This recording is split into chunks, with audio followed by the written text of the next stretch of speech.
بسم اللہ الرحمن الرحیم نحمدہ ونصلی علی رسولہ الکریم اما بعد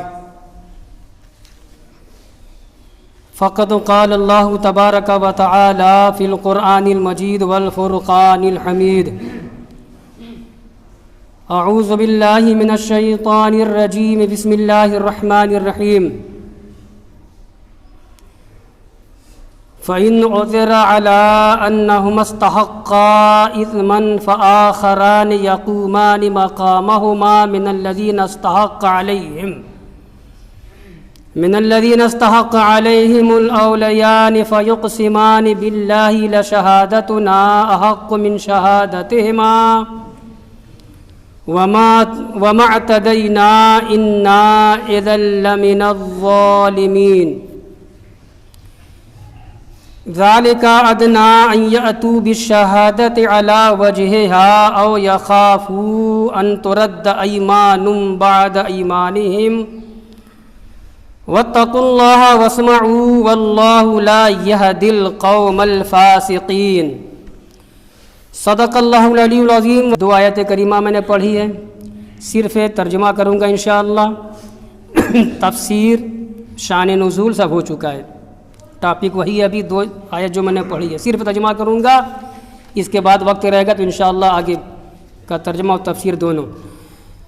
تو آج کی آیت ہے فَإِنْ عُثِرَ عَلَىٰ أَنَّهُمَا اسْتَحَقَّا، پھر اگر خبر ہو جائے، پتہ چل جائے کہ وہ دونوں گواہ حق بات دبا گئے، یعنی جھوٹ بول لے گئے، خیانت سے کام لیا۔ فآخران یقومان مقامہما من الذین استحق علیہم الاولیان، تو دو دوسرے گواہ کھڑے ہو جائیں ان کی جگہ۔ کن کی جگہ؟ پہلے والے جو دو جھوٹ بول چکے ہیں ان کی جگہ۔ یہ کھڑے ہونے والے ان میں سے ہوں گے جن کا حق دبا ہے، اور جو سب سے زیادہ قریب ہوں گے یعنی میت کے، اس کے میت کے ورثاء میں سے ہوں گے، اس کے اولیاء میں سے ہوں گے۔ فیقسمان باللہ، پھر یہ دونوں بعد والے جو کھڑے ہوں گے اللہ کی قسم کھائیں گے، اللہ کی قسم کھائیں گے۔ کیا قسم کھائیں گے؟ کہ واقعی ہماری گواہی، ہم جب جو دے رہے ہیں گواہی، ہماری گواہی تحقیقی ہے، پہلے دونوں گواہوں کی گواہی سے ہماری گواہی حق ہے، پہلے والے دونوں گواہوں کی گواہی سے۔ وَمَا اعْتَدَيْنَا، اور یہ بعد والے دونوں کہیں گے کہ ہم لوگ جو گواہی دے رہے ہیں، حلفیہ جو بیان دے رہے ہیں، جو قسم کھا رہے ہیں، ہم اس میں تجاوز نہیں کر رہے ہیں، جو حق ہے حق والی کر رہے ہیں، نہ جھوٹ بول رہے ہیں نہ کسی کی طرفداری کر رہے ہیں، یعنی اپنے متوفی کی طرفداری بھی نہیں کر رہے ہیں، جو حق ہے وہی ہم کہہ رہے ہیں۔ وَمَا اعْتَدَيْنَا، اور ہم نے زیادتی نہیں کی، حق سے تجاوز نہیں کیا ہم نے۔ إِنَّا إِذًا لَمِنَ الظَّالِمِينَ، اگر ایسا ہو یعنی ہم اگر جھوٹ بول رہے ہو اور تجاوز کیا حق سے، جب تو واقعی ہم ظالم ٹھہریں گے، ظالمین میں سے ہو جائیں گے۔ پہلی آیت ہو گئی۔ دوسری آیت ذَلِكَ أَدْنَىٰ أَن يَأْتُوا بِالشَّهَادَةِ، یہ جو گواہی دی جائے گی بعد والی، تو اس میں امید ہے، قریب ہے کہ یہ بعد والے لوگ بعد والے گواہ ادا کریں شہادت کو ٹھیک اسی طرح پر جیسا کہ معاملہ فی نہیں ہوا ہے، اسی کے مطابق موافق، نہ کہ برخلاف۔ او یخافوا، اور ڈریں، ان ترد ایمان بعد ایمانہم، کہ کہیں الٹی نہ پڑ جائے ہماری قسم، ہماری گواہی ان کی قسم کے بعد۔ پہلے دونوں گواہ جو ہوئے اور ان کی گواہی جو رد کی گئی، تو کس بنیاد پر؟ جھوٹ کی وجہ سے۔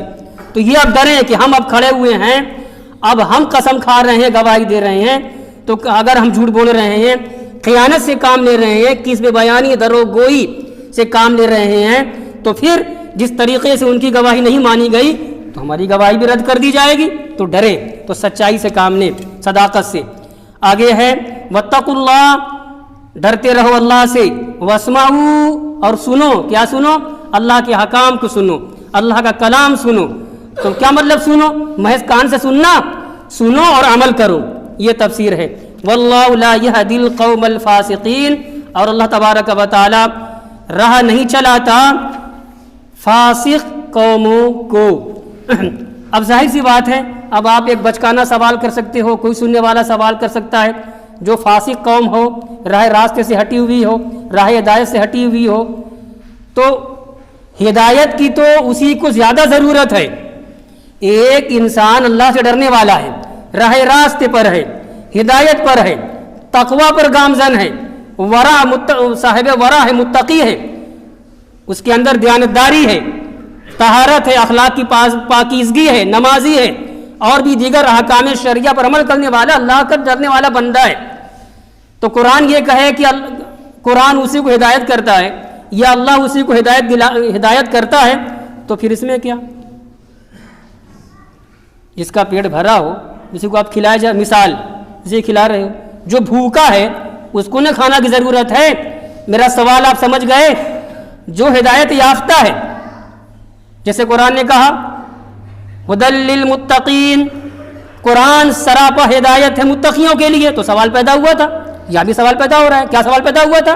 کہ متقیوں کے لیے جب قرآن ہدایت کرتا ہے، ہدایت کرنے والا ہے، تو کیا کمال قرآن کا؟ قرآن کا کمال تو اس وقت ہو کہ قرآن نہ صرف یہ کہ متقیوں کو بلکہ گمراہوں کو ہدایت کر رہا ہو، ہے نا؟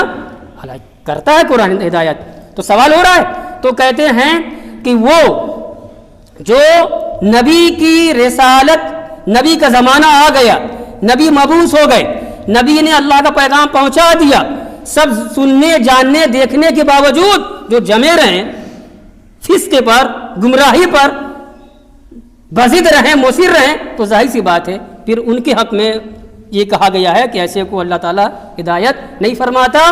کہا ہے قرآن واللہ لا یہدی القوم الفاسقین، اللہ تبارک و تعالی ہدایت نہیں فرماتا، راہ راست نہیں دکھاتا، سیدھی راہ نہیں چلاتا فاسق قوموں کو۔